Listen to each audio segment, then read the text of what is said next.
Is Jinshi assaulting Mao Mao in the Apothecary Diaries? Are any of the consorts in the rear palace consenting? What the was happening with the former emperor? I'm Up the Otaku, and today we're going to be talking about consorts, concubines, courtesans, and the idea of consent as a theme in the Apothecary Diaries.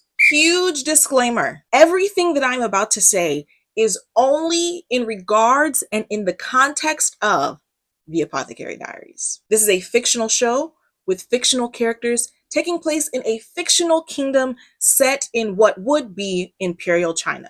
This is important to remember because with all stories, with all works of fiction, they are written with an intentionality and a purpose to help us as the audience understand character motivations. In the real world, in the year of our Lord 2025, the standards of consent are vastly different.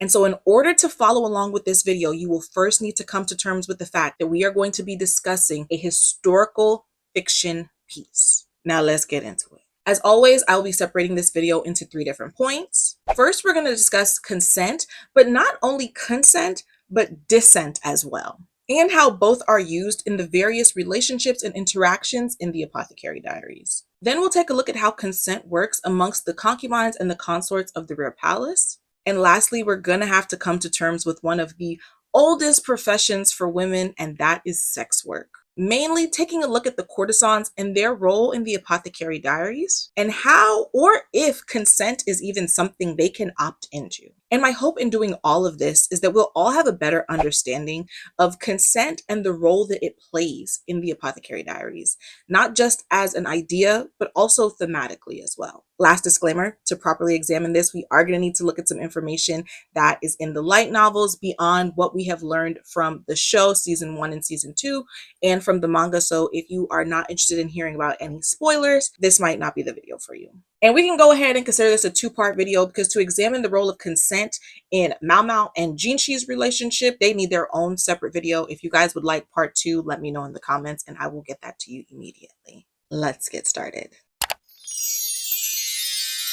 So before we move any further with this video, I do want to make it clear, when I use the word consent, I'm not talking about the general overall definition of the word, but rather the definition of the word in the context of sexual activity. That being said, let's define what consent is. Consent is freely given, reversible, informed, enthusiastic, specific agreement to any and all sexual activity. Now, shout out to Planned Parenthood for the graphic. Okay, they did their big one with this. I think this is amazing.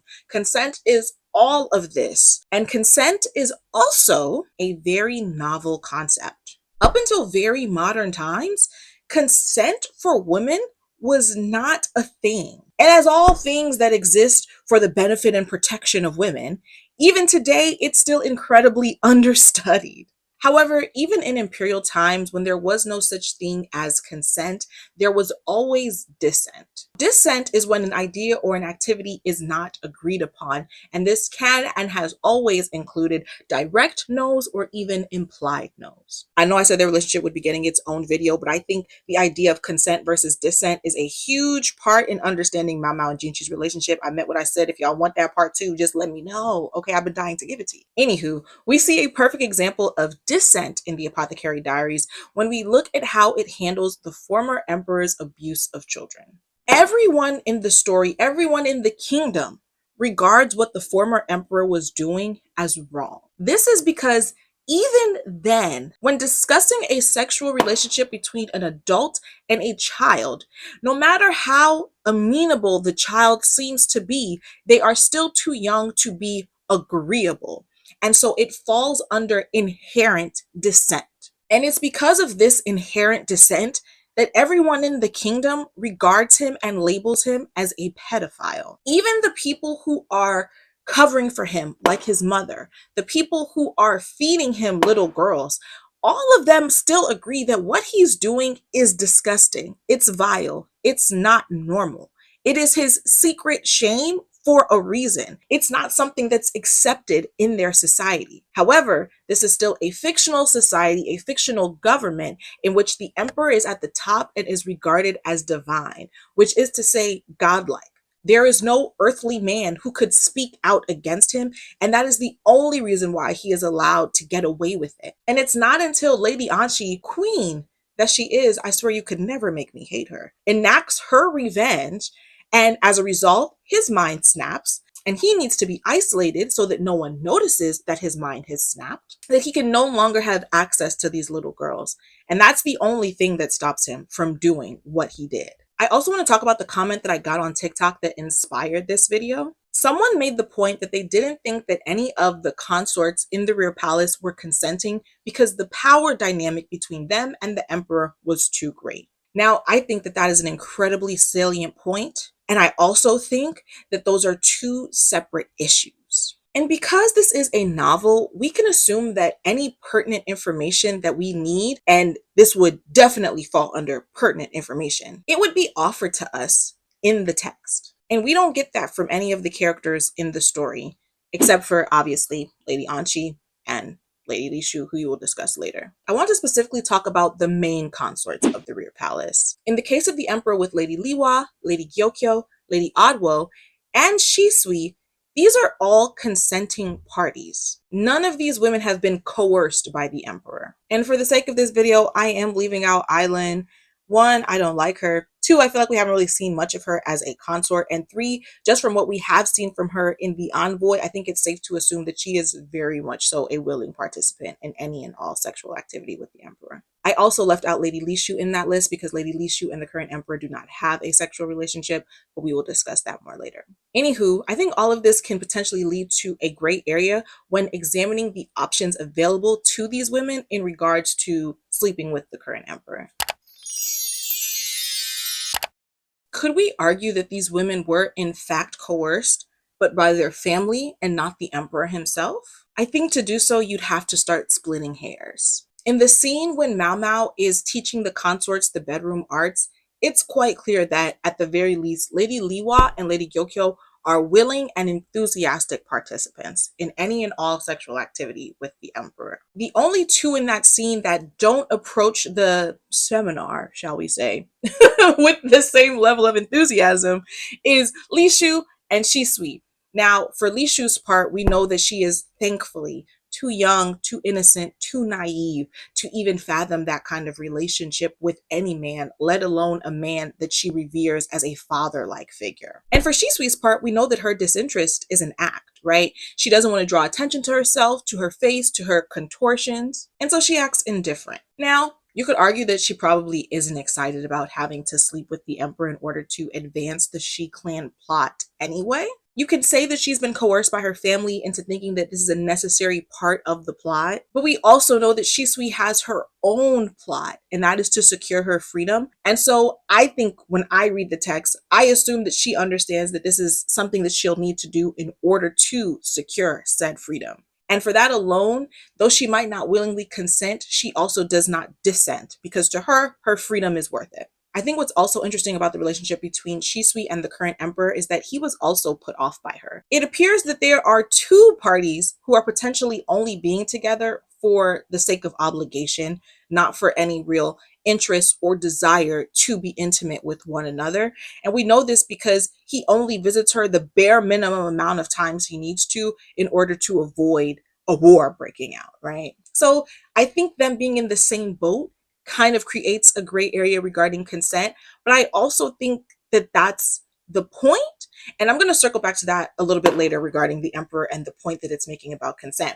While we're still on the topic of families, though, I want to quickly talk about Lady Gyokyo and her family. Because we know that for most of her life, Lady Gyokyo was nothing more than a political pawn for her family. Could we argue that she's so willing just because her family has given her no other options? Perhaps. But again, that kind of information would need to be in the novel. And I do not recall seeing anything explicit or even implicit that would give me that impression. If you've read the novels and you feel differently, I would love to know what section of the novels, what are your thoughts around that? Let me know in the comments. Back to the emperor, I want to take a look at the current emperor's relationship with Lady Adwo.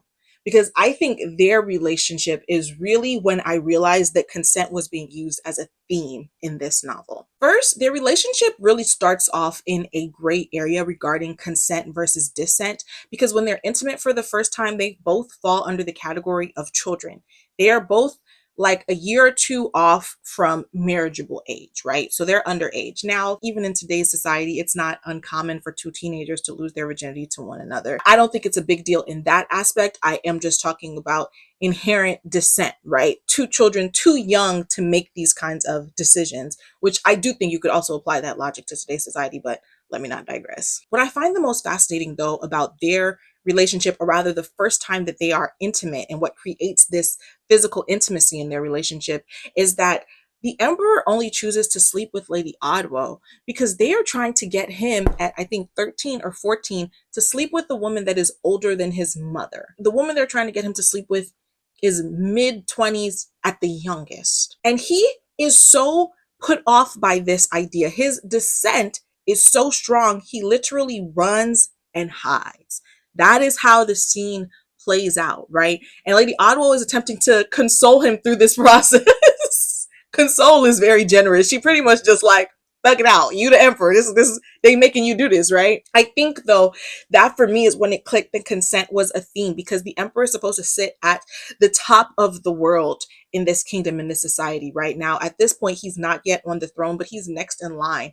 And he still does not have much say as to when he can consent or dissent. He has to pick Lady Odwo to sleep with, otherwise they are going to pick for him and he will not have a say in that. I think the consent in this time and in this story is not only non-existent or even just a morally gray area for women, but also for the men. We can see it not even only with the emperor and Lady Odwo, but also with Lockon and Fengshen. Fengshen's plan to get out of her contract was not wholly consensual.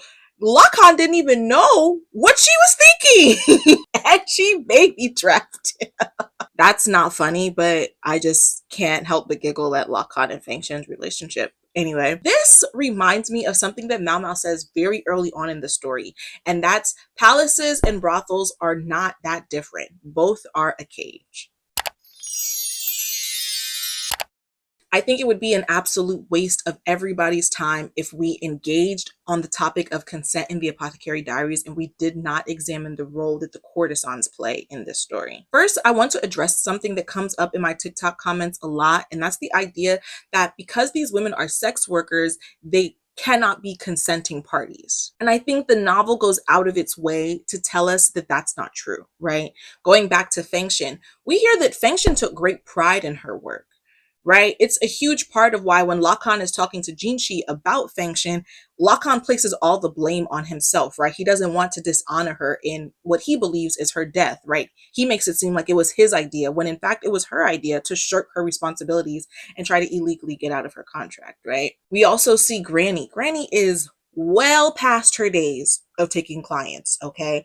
But for all intents and purposes, she can be considered a career courtesan. We also have Mao Mao telling us that she's certain that Mei Mei has saved up more than enough money to buy out her own contract, yet she still stays, she still participates in this work. These are not examples indicative of women who are here in this job under duress. This is a time period where formal education is a rarity, not just for women and girls, but in general. Training as a courtesan is one of the few avenues of formal education available to these women and girls. This training includes learning how to read, how to write, training in the arts via song, dance, instruments, training in strategy via learning how to play Go and Shogi, etiquette. It is entirely plausible that these girls and these women are willingly opting into this training, into this line of work, because the payoff of being educated is worth it for them. And to be frank, not everyone is as adverse to sex work as you would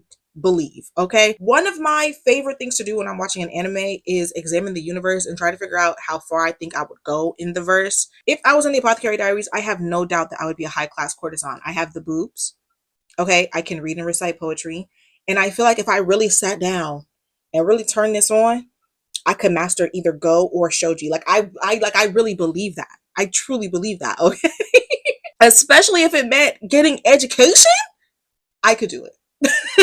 But that is neither here nor there. I say all of that to say, as crazy as it may sound, I would argue that the courtesans in this story have far more control over when they can consent or dissent than the consorts and the concubines in the story do. And I think that's quite groundbreaking considering the time that this is set in. And I also think this goes back into interrogating how the story is using consent as a theme in this show. Okay, I'm not done yet, but if you've made it this far, don't forget to give this video a thumbs up and then share it with one of your friends who loves the Apothecary Diaries as much as you and I do.